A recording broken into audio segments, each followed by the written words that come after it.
tourne à présent vers Catherine André. On va parler donc du mal-être au travail. En tout cas, que se passe-t-il, et notamment dans les banques? Parce qu'il y a une étude, Catherine, qui explique que près de la moitié des salariés seraient en risque de burn-out dans le secteur bancaire.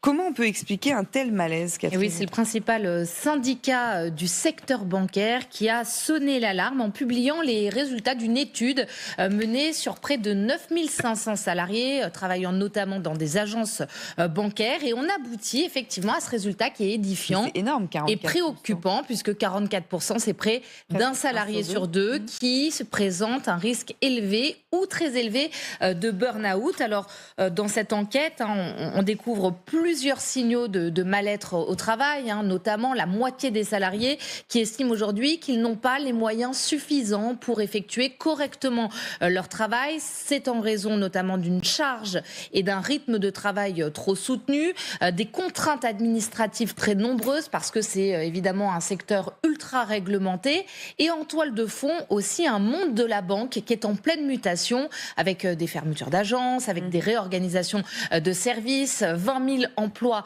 détruits en 10 ans. Écoutez ce que nous dit le président du principal syndicat.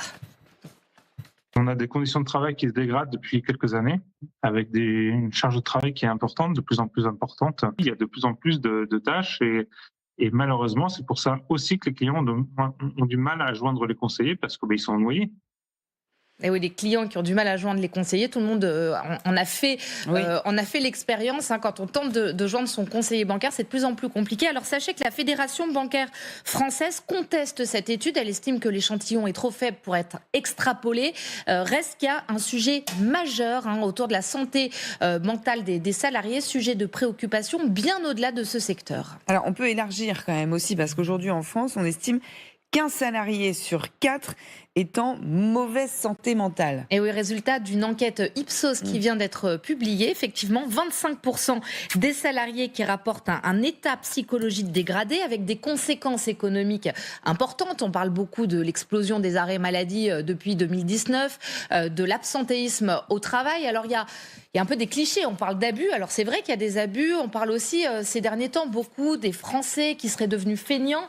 En revanche, on ne parle pas assez du fait que sur les arrêts maladie longue durée, un quart sont déposés pour des raisons psychologiques. Regardez, la santé mentale, aujourd'hui, c'est le premier poste de dépense de l'assurance maladie, devant la prise en charge du cancer. Donc aujourd'hui, l'État est bien conscient d'ailleurs de ce sujet, puisque 2025, ça a été décrété grande cause nationale, la santé mentale. Au travail, c'est un sujet délicat parce que si un salarié va mal, qu'est-ce qui relève de la sphère privée, de la sphère professionnelle?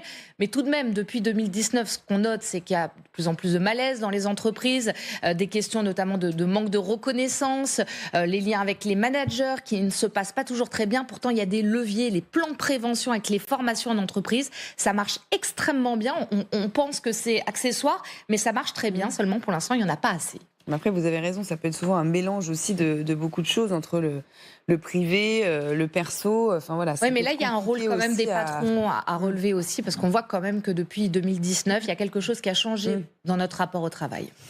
Ça va, vous? Non, ça va, mais c'est vrai que ce qui est vrai, c'est que c'est cher de se soigner en France quand on a des problèmes de santé mentale, quoi. Ça, c'est vrai. Oui, c'est sûr. Mais vous allez bien dans cette équipe? Moi, ça va très bien. Tout le monde va bien. Oui. Jordan, je suis pas sûre. Il va falloir qu'on en parle. Très heureux. Jordan est heureux. Bon, tout va bien. Coralie, il vous reste 1 minute, même pas pour faire la météo. C'est parti. Mollo. Oui, c'est